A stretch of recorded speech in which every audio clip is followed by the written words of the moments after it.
Michael, it's kind of a light news week heading into Florida Atlantic week.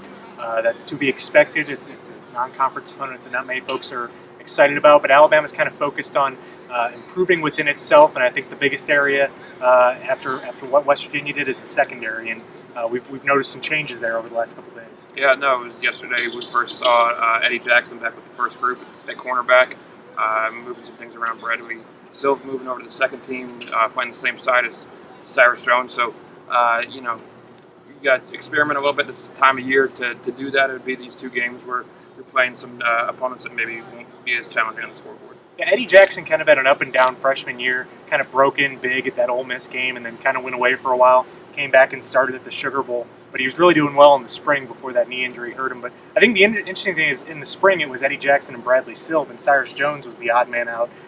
Now after what Cyrus Jones did that first game, he's kind of locked himself into that cornerback spot. And it'll be interesting to see what Eddie Jackson can do from a mobility standpoint, just being 5 months removed from an ACL injury. Yeah, I mean, it's not only the physical side of it, but when you talk to some of these guys who have these ligament issues with their knee, that it's can I plant my foot on that foot and trust the knee that it won't give out, because it's the kind of thing that once it happens, you're always afraid it's going to happen again.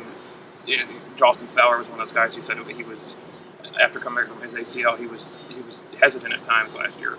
Yeah, I think that there's more shuffling around the secondary too, and this wasn't by choice. It's because Jarek Williams is out for the next month with a foot injury.